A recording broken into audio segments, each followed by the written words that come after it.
और चल करके जहां कुआं में छलांग लगाने को हो गए, शिष्यों ने पकड़ लिया। रुको रुको, स्वामी जी ने हमको बाद में ये भी कहा था कि गिरने लगे तो पकड़ के ले आने। तब पकड़ करके लाए स्वामी जी की शरण में, तो देखते ही स्वामी जी को साष्टांग दंडवत किया। गुरुदेव ने उठा के तुरंत हृदय से लगा लिया, तू मेरी परीक्षा में पास होगा, शरणागति के लक्षण है तुझमें। ऐसे शिष्य गुरुदेव के वचनों पर प्राणों का भी न्यौछावर कर दे, ऐसी निष्ठा गुरु वचन में। बच्चों, तुमने मेरे लिए रात भर सर्दी में ठिठुर कर जो कष्ट पाया, भाई हम तुम्हारी गुरु भक्ति से बड़े प्रसन्न हैं। तुष्टो हम्भो दुजश्रेष्ठा सत्या संतु मनोरथा, आशीर्वाद दिया। अब देखो दोनों मित्र वो बचपन की बातें याद करते हैं। सुदामा जी कहते हैं, मित्र याद है गुरुजी ने कितना गदगद होकर के आशीर्वाद दिया था कि बच्चों हम तुम दोनों से प्रसन्न भय, तुम्हारे सारे मनोरथ सिद्ध हो। सत्या संतु मनोरथा। और ये भी कहा, मेरे गुरुकुल में रहकर तुमने जितने शास्त्रों का अध्ययन किया है, जो भी विद्या ग्रहण करी है, आजन्म तुम्हें ये विद्या कभी विस्मृत नहीं होगी। कभी वो शास्त्रों का विस्मरण नहीं होगा। जब याद करोगे विद्या प्रकट स्मरण में रहेगी। भगवान बोले, मित्र तुम्हें तो एक एक वचन याद है, क्यों ना हो। गुरुदेव का स्नेह इतना अद्भुत था, उसे हम कभी भूल नहीं सकते। भगवान तुरंत फिर बोले, मित्र पर आदतें तुम्हारी फिर भी वही है। सुदामा जी बोले, क्या मतलब? मित्र मतलब सीधो सो ये है कि भाभी जी ने कछु भेजो है कि ना है। सुदामा जी बोले, ले घुमा फिरा के फिर भाभी जी पे आ गए। अरे भैया जब एक बार मना कर दी तो तू बार बार काहे को पूछे। भगवान बोले, अच्छा लगता है मित्र तुम मेरा स्वभाव भूल गए तो बता देता हूं, दोबारा याद दिलाता हूं। पत्रम पुष्पम फलम तोयम यो मे भक्त्या प्रयक्षति तदहम भक्त्युपहृतम अस्नामि प्रयतात्मनः। मैं पदार्थों का भूखा नहीं हूं मित्र। वस्तु कुछ भी हो, पदार्थ कुछ भी हो, पत्र हो, पुष्प हो, फल हो या जल, शर्त मेरी सिर्फ एक है, यो मे भक्त्या प्रयक्षति। उस पदार्थ में भक्ति भाव प्रेम भरा हुआ होना चाहिए। तुमने क्या दिया उसकी कोई कीमत नहीं, तुमने कैसे दिया इसका बड़ा महत्व है। तुम क्या बोले उसका कोई महत्व नहीं, पर कहां से बोले इसका बड़ा महत्व है। गोपियां कपटी कनुआ क्या क्या नहीं कहती थी, पर कहां से कह रही हैं, उनकी भावना को भगवान समझते हैं। प्रेमियों की भाषा विचित्र होती है, व्यवहार विचित्र होता है, क्रियाएं विचित्र होती हैं। भगवान कहते हैं, मित्र इसलिए तुम जो भी लाए हो निसंकोच बताओ। सुदामा जी बोले, तू लाख प्रवचन कर, जब लाई कछु ना है तो कहां से देंगे। प्रभु समझ गए ये साहस नहीं जुटा पाए। अच्छा मित्र जाने दो, जब कुछ भी नहीं लाए तो बात ही खत्म। पर मैं देख रहा हूं तुम जब से आए हो ये हाथ बड़ी जोर से चिपका रखा है, या हाथ में कुछ बीमारी है गई का। सुदामा जी बोले, ना ना कन्हैया ऐसी कोई खास बात ना है। अब भाई इतनी लंबी यात्रा पैदल पैदल जब आएंगे तो नेखात तो हाथ पैर में दर्द है ही जाए, बस यही हाथ में एक मामूली सो दर्द है, बाकी मैं बिल्कुल ठीक हूं। भगवान बोले, तो तब से क्यों नहीं बताई ये बात। हाथ में दर्द है वो हम पैर दबा रहे। अरे लाओ हाथ हमें पकड़ाओ, ऐसी मालिश करेंगे 2 मिनट में सब दर्द दूर रह जाएगा। सुदामा जी बोले, भैया तेरे हाथ जोड़ू, तू मुंह पे दया कर, मेरे यहां हाथ से हाथ मत लगाइए, मैं अपने आप सब ठीक है जाऊंगा। भगवान बोले, अब तो कछु है जाए तुम्हारा दर्द तो हम दूर करके ही छोड़ेंगे। अब सुदामा जी दाएं बाएं खूब भय, पर भगवान ने जबरदस्ती हाथ बढ़ाया। अस्वयं जहार किमिदम इति पृथुक तंडुला। भगवान ने उस तंदुल की पोटली को परवश हाथ से पकड़ करके एक झटके में बाहर निकाला। पोटली टपक के बाहर गिरी। सुदामा जी बेचारे देखते रह गए। भगवान ने तुरंत पोटली खोली और इति मुष्टिं सकर जगध्वा द्वितीयाम जगदुमा ददे तावत् श्रीर जग्रहे हस्तम तत्परा परमेष्ठिनः। एक मुट्ठी चावल भगवान ने अपने श्रीमुख में डाल के संकल्प लिया कि इस एक मुट्ठी तंदुल के बदले एक लोक का साम्राज्य सुख प्रदान करता हूं। दूसरी मुट्ठी चावल प्रभु ने हाथ में लिया कि रुक्मिणी जी ने हाथ पकड़ लिया और इशारा किया, प्रभु अब सब कुछ दे के क्या स्वयं सुदामा बनना चाहते हो? अथवा हाथ पकड़ के संकेत दिया, प्रभु प्रेमाधिक्य में पा रहे हो पर कच्चे चावल हैं, कहीं पेट खराब ना हो जाए आपका। अथवा इसलिए हाथ पकड़ लिया, प्रभु ये एक संत का लाया हुआ महाप्रसाद है और महाप्रसाद मिल बांट के पाना चाहिए, अकेले अकेले कैसे पा रहे हो? परिवार में सबको तो दो दो दाने प्रसाद के मिले। भगवान ने वो तंदुल पोटली रुक्मिणी को सौंप दी। अच्छा जाओ ये प्रसाद सबको वितरण करो। रुक्मिणी गई वितरण करने हेतु और भगवान ने एकांत पाकर पूछा, मित्र इतना दिव्य प्रसाद इतनी देर तक छुपा के रखा? ये तो भाभी जी ने हमारे लिए कुछ प्रसाद भेजा है, तो कुछ न कुछ संदेश भी भेजा होगा। अरे कुछ तो कहलवाया ही होगा। सुदामा जी को याद आ गया, हाँ कन्हैया ये तूने खूब याद दिलाई थी, मैं तो बिल्कुल भूल गया। अच्छा बताओ क्या कहलवाया? एकांत पा करके सुदामा जी ने सुना दिया। एक मास द्वय पाक में दो एकादशी हो, मेरे घर गोपाल जू नित्य एकादशी हो। सुशीला भाभी का संदेश सुनते ही प्रभु के नेत्र सजल हो गए और कुछ पलों के लिए भगवान ने दोनों नेत्र बंद कर लिए। सुदामा जी को लगा कि ये मैंने क्या सुना दिया। अब क्षण भर में भगवान ने नेत्र बंद करके चमत्कार कर दिया। सुशीला जी को प्रत्युत्तर भिजवा दिया, होनी थी सो है गई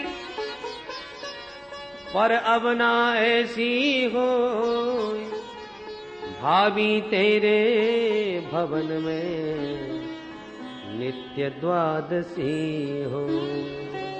बोल दीन बंधु भगवान की। तुझे देते नहीं देखा मगर झोली भरी देखी। कुछ नहीं दिया, किसी के सामने नहीं दिया, परंतु किसको दिया लेने वाले को ही पता नहीं चला कि किसने दिया। भगवान देना सिखाते हैं। रहीमदास जी जब दान करते थे तो नीचे को सिर झुका लेते थे। किसी ने पूछा भाई क्यों? तो रहीमदास जी ने कहा क्या करें, देनहार कोई और है, भेजत है दिन रे, लोग भरम हम पर करें, याते नीचे नहीं।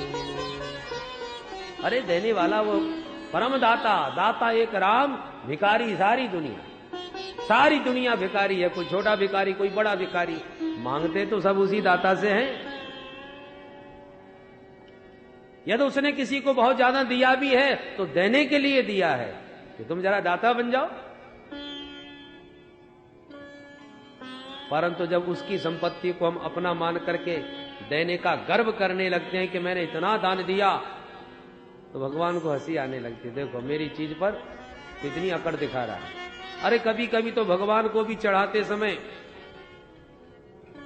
अहंकार करते, देखो प्रभु मैंने इतने का दान किया आपको। भगवान पर भी मानो एहसान कर रहे हैं। भगवान जिसको देते हैं लेने वाले को ही पता नहीं चलता कि किसने दिया।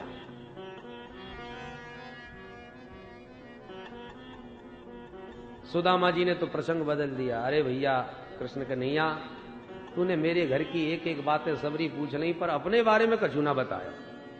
भगवान बोले तो आप पूछ लो। बोले हम पूछ तो रहे कि तेरी शादी वादी भैया के ना है। भगवान बोले ओहो, तो अब हम बताएं क्यों, जब घर में ही बैठे हो तो सीधे आपसे मिलवाए देते हैं। अरे वाह ये तो बहुत भी अच्छी बात है, जल्दी जल्दी मिलवा भैया।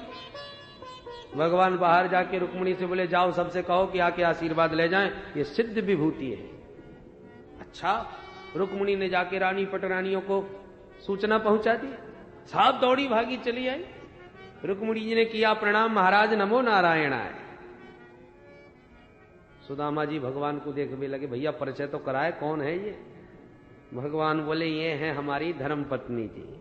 ओहो सौभाग्यवती भव, पुत्रवती भव, पति प्रिया भव, ढेरों आशीर्वाद गिना जी। पीछे से सत्यभामा जी आ गए, महाराज प्रणाम। भगवान को देख के सुदामा जी बोले, अब ये कौन आएगी? भगवान हंस करके बोले, मित्र ये भी वे ही हैं।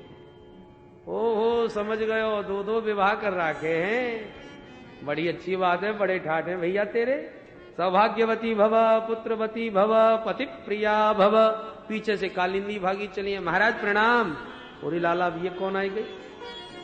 भगवान हंस करके बोले, मित्र अब बार बार मत पूछो। का मतलब? बोले मतलब ये है भैया, या समय जो भी प्रणाम करें सब वे ही हैं। ओहो तो का 10-50 हैं? भगवान बोले, मित्र कहवे में मुझे बड़ी शर्म लगे, कितनी है? वो तो जितनी भी है सब सामने आ रही हैं, तुम आशीर्वाद दे ही रहे हो, अपने आप ही गिन लो। हाँ भैया हम सबन को गिन लेंगे, तू बोला सबन को। सुदामा जी ने सोची ज्यादा से ज्यादा होंगी 10-50, पर वहां तो बड़ी लंबी लाइन लग गई। सुदामा जी बाबरे सौभाग्यवती भव, पुत्रवती भव, पति प्रिया भव कहते कहते घरों बैठन लगो, आशीर्वाद देते हाथ दुखन लगे, गिनते गिनते खोपड़ी गर्म हो गई। 1000-2000 के ऊपर गाड़ी पहुंच गई। संख्या जब ज्यादा बढ़ने लगी तो सौभाग्यवती भव कहना भी मुश्किल पड़ गया। संक्षेप में ही भव भव भव भव फटाफट आशीर्वाद सबको देने लगे। 5000 तक संख्या जब पार कर गई तो घबरा के बोले, भैया आप जल्दी बता कितनी और बाकी हैं? भगवान हंस के बोले, अब तो आधी ना भाई। अब चौंक पड़े, भैया कन्हैया तेरी लीला मेरी समझ में ना आवे, तू मुंह पे दया कर और सच्ची सच्ची बता दे पूरी संख्या कितनी है। भगवान हंस के बोले, मित्र पूरी 16,108। सुनते ही धरती खिसक गई सुदामा जी की, और एक कन्हैया तेरे मेरो कर दियो कल्याण। 5000 को आशीर्वाद देवे में तो मेरे घरों बैठ गए, हाथ दुख गए, और 10,000 तक तो मेरी आवाज ही ठप रह जाएगी। भगवान बोले, अब तुमने घर में लड़ाई कराई, बिना आशीर्वाद की बुरो ना मान जाएंगी। ये भी सही कही भैया। एक काम कर कन्हैया, ये तेरी अर्धांगनी और तू सबको अर्धांग, तो सबकी जगह इकट्ठो तू मोकू प्रणाम कर ले, इकट्ठो मैं तो को आशीर्वाद दे दूं, बस मिल गए हो सबन को बराबर। भगवान बोले, हाँ मित्र ये बढ़िया बात रही। सबके साथ मिलके प्रभु ने किया प्रणाम। सुदामा जी ने इकट्ठा दिया आशीर्वाद, और गदगद होकर के द्वारकाधीश से बोले, लाला हमने एक शादी करी और तो ना बुलाया, सो तूने उलाहना सुनाई दियो। और तूने भैया इतनी सारी शादी करी, एक विवाह में तो को अपने मित्र की याद ना आई? अरे एक में भूल जा तो दूसरे विवाह में ही बुलाए ले तो। भगवान जोड़ से हंस के बोले, मित्र विवाह की तारीख पक्की होती तो घर में सबसे पहले मेहमान में आप ही पधारते, पर का बताएं जब भी भयो सीधो विवाह भयो, पहले से तारीख कबू पक्की ना भई। सुन सुन के सुदामा जी बड़े प्रसन्न, भैया तेरी बचपन से ही लीला बड़ी विचित्र, भैया तो को कौन समझ सके। बड़ा भारी भगवान ने दिव्य भव्य स्वागत किया सुदामा जी का सब प्रकार से। अब सुदामा जी बोले, भैया अब ज्यादा देर ना रुकेंगे, तेरी भाभी राह देख रही होगी, चलेंगे। तो भगवान ने रोकने का कोई दुराग्रह नहीं किया और विदा करने के लिए चल पड़े। चलते चलते सुदामा जी के मन में विचार आया, स्वागत तो जोरदार भयो, पर लेवे देवी की बात गझुना भाई। और मैं अच्छी तरह जानू सुशीला ने मुकू कायकू भेजो है, निश्चित दरवाजे पर बैठी होगी कि आज कछु ना आए तो मेरे ताई एक धोती लेके तो जरूर ही आएंगे। कछु ना कछु तो होगा, पर अपने राम तो जैसे आए वैसे ही जा रहे हैं। बहुत बुरो मान जाएगी सुशीला। अब याकू कहूं तो कैसे कहूं, सोचते सोचते रुक गए। क्या बात है गई? सुदामा जी बोले, बस अब तू ये मेरे साथ कब तक चलेगो, जा जा करके आराम कर, हम तो धीरे धीरे आराम से घर पहुंच जाएंगे। भगवान बोले, जो आज्ञा। सुदामा जी बोले, भैया तो अब हम चलें?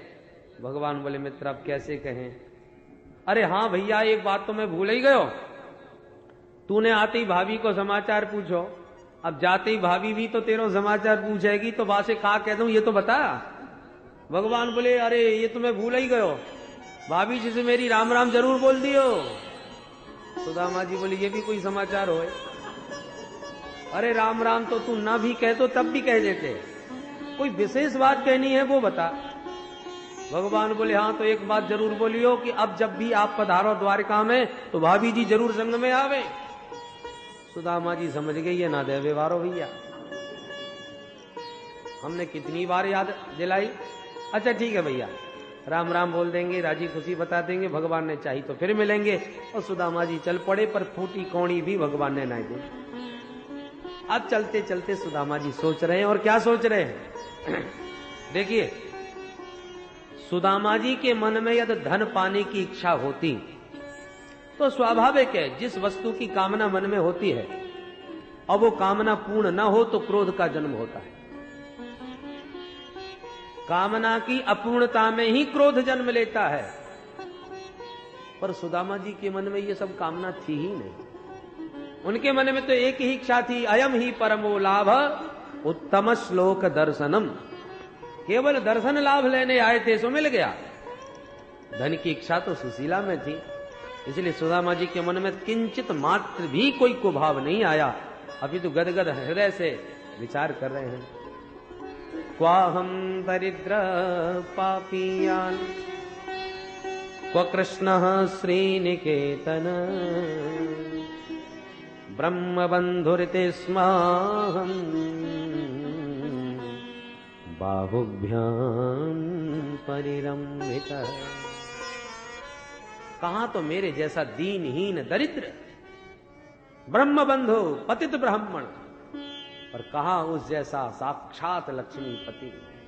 पर धन्य है, लोग तो उच्च पदवी को पाकर के माता पिता को भी पहचानने से मना कर देते हैं, पर वो तो केवल मेरा बचपन का साथी भर तो था। और किस प्रकार से दौड़ करके बाहुभ्याम परिरम्भित, मुझे किस प्रकार से भुजा पास में बांध लिया था। धन्य है, ये श्री कृष्ण के अतिरिक्त कौन कर सकता है। दरिद्र पर तो लोगों की दृष्टि तक नहीं जाती, पर उसने तो लक्ष्मीपति होकर के भी मेरा इतना सम्मान किया। और मैं ये भी जानता हूं कि धन क्यों नहीं दिया। अधनोयम धनम प्राप्य माद्यनुस्मैर्न मां स्मरेत् इति कारुणिको नूनम धनम मे भूरिना ददाति। धन न देने का भी कारण एक ही है कि निर्धन को, दरिद्र को यदि बहुत सारी संपत्ति दे दो तो उसकी बुद्धि खराब हो जाती है, वो मदांध हो जाता है, विषयों में भटक जाता है। यही सब सोच विचार के प्रभु ने धन नहीं दिया, बड़ी कृपा करी, नारायण की बड़ी कृपा। यही सब सोचते हुए सुदामा जी घर आए तो घर आके क्या देखा कि जहां टूटी फूटी झोंपड़ी पड़ी हुई थी, वहां पर इतना दिव्य भव्य भवन देखा कि होश उड़ गए सुदामा जी के। अरे राम राम, कहीं लौट फिर के मैं दोबारा द्वारकाधीश के ही घर में तो ना घुस आयो। ये भवन तो बिल्कुल द्वारकाधीश जैसा है, पर नहीं रास्ता में बिल्कुल ठीक आया हूं। तो ये महल कौन को है? मेरी कुटिया तो यही जगह है, पक्की बात है। महल के चक्कर काटते भय, आंखें फाड़ के महल को देखते रहे। सुदामा मंदिर देख डरे, सुदामा मंदिर देख डरे, सुदामा मंदिर देख डरे, सुदामा मंदिर देख डरे। यहाँ तो थी मेरी टूटी झुपड़िया, यहाँ तो थी मेरी टूटी झुपड़िया, यहाँ तो थी मेरी टूटी झुपड़िया, यहाँ तो थी मेरी टूटी झुपड़िया। अब कंचन महल खड़े, कंचन महल खड़े, सुदामा मंदिर देख डरे, सुदामा मंदिर देख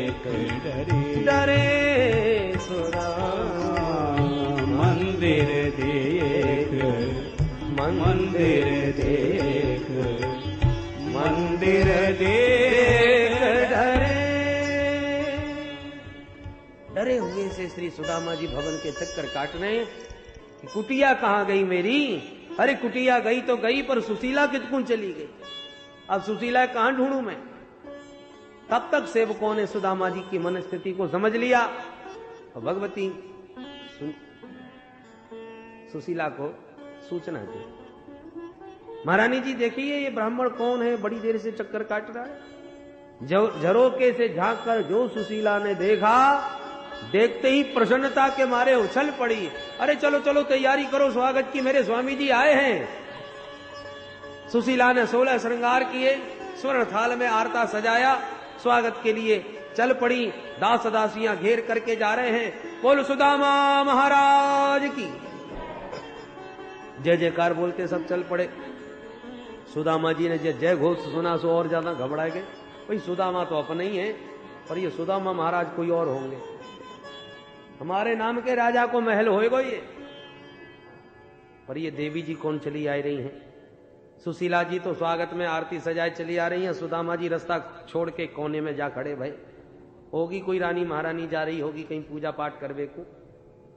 पर छम छम करती सुशीला जब एकदम सामने खड़ी हो गई और आरती घुमाए हुए लगी, तो सुदामा जी और ज्यादा घबरा गई। ये भैया हमारी आरती काय को करे। हाथ जोड़ के बोले देवी जी आप कौन हो और मेरी आरती काय पे कर रही हो। सुशीला बोली वाह महाराज, ऐसे सखा से मिलवे गए कि मोइये भूल गए। अब सुशीला के शब्द जब कान में पड़े, तब सुशीला जी के सूरत पर दृष्टि डाली। पत्नीं वीक्ष विस्फुरन्ती देवीं वैमानकीमिव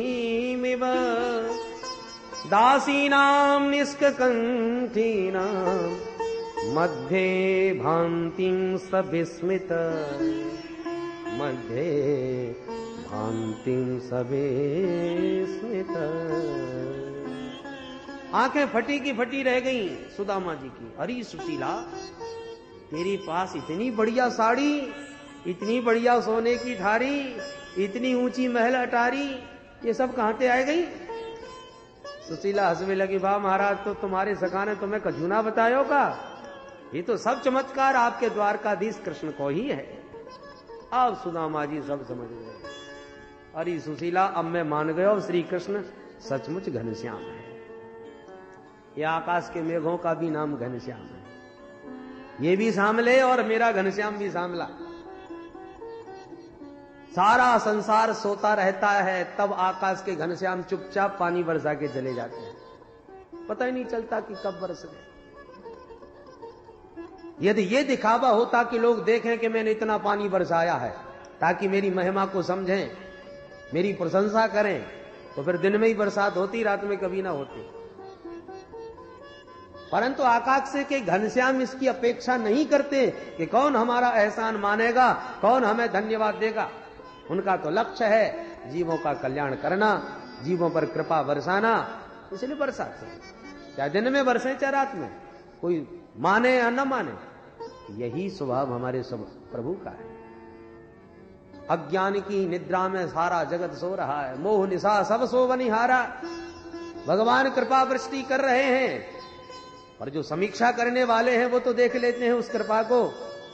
और अज्ञान की तंद्रा में सोने वालों को क्या पता कि कितनी कृपा बरस गई प्रभु की हमारे ऊपर। हर एक गिलास कोई पानी पिलाता है तो हम 10 बार धन्यवाद देते हैं। जिसने मानव तन दिया, जो देव दुर्लभ है, मानव तन दे करके ही छुट्टी नहीं कर ली, उस मानव तन का सारा प्रबंध किया। प्रकृति के माध्यम से वृक्षों के द्वारा फल दिए, पर्वतों के झरनों का जल दिया। ये सारे प्रबंध परमात्मा ने हमारे लिए ही तो करे। सूर्य का प्रकाश दिया, चंद्रमा की शीतल किरणें दी, सारा प्रबंध प्रभु का। और हम अभागे ऐसी गहरी नींद में सो रहे हैं कि हमें पता ही नहीं चल रहा कि उसने क्या दिया।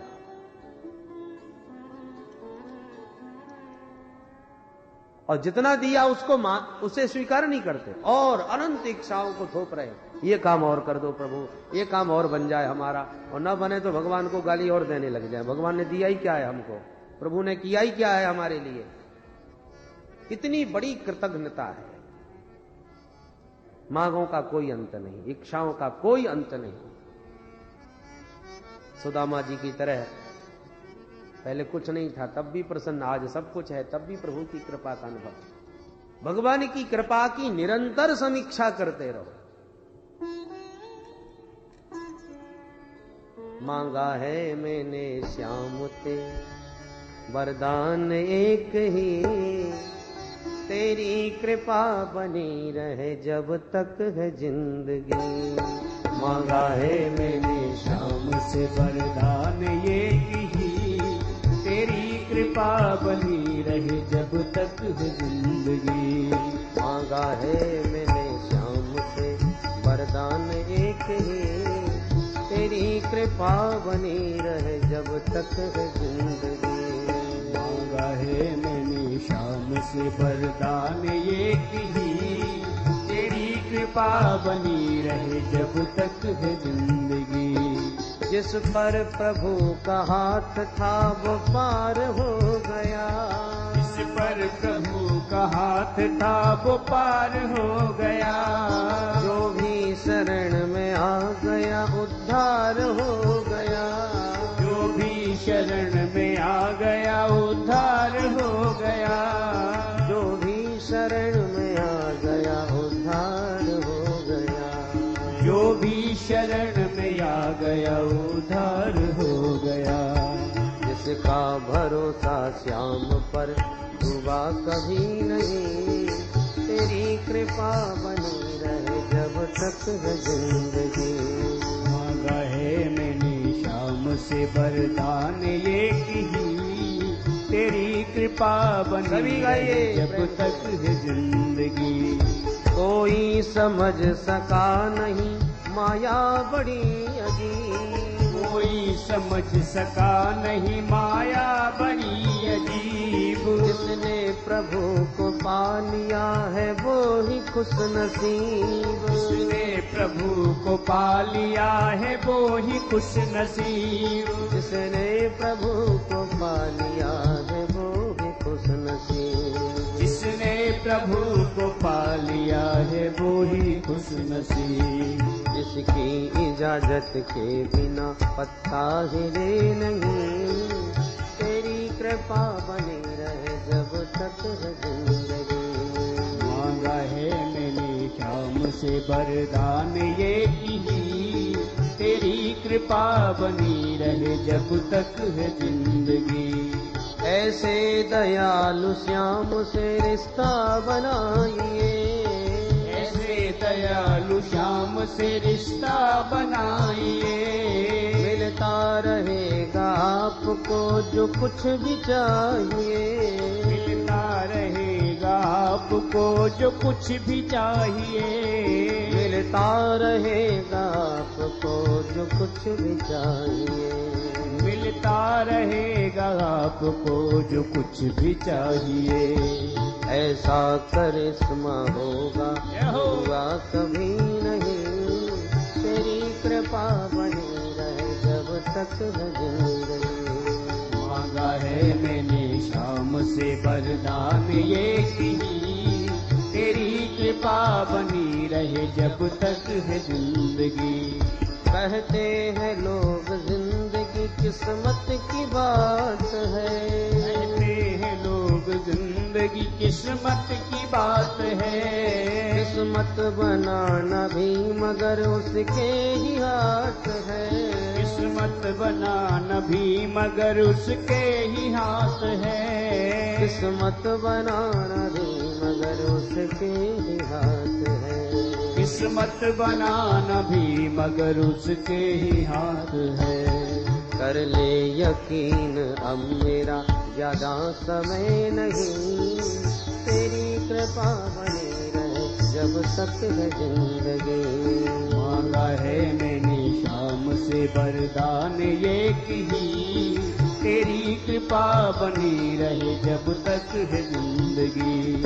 तेरी कृपा बनी रहे जब तक है जिंदगी। तेरी कृपा बनी रहे जब तक है जिंदगी। बोल दीन बंधु भगवान की जय, भक्त वत्सल भगवान की जय। इस प्रकार से भगवान ने अपने समान सुदामा जी को वैभव प्रदान कर दिया। द्वारकापुरी के समान सुदामापुरी प्रदान करके भगवान ने सुदामा जी की श्रेष्ठता सिद्ध कर दी और अपनी दीन बंधुता सार्थक कर दी। अब एक दिन की बात सुनो परीक्षित।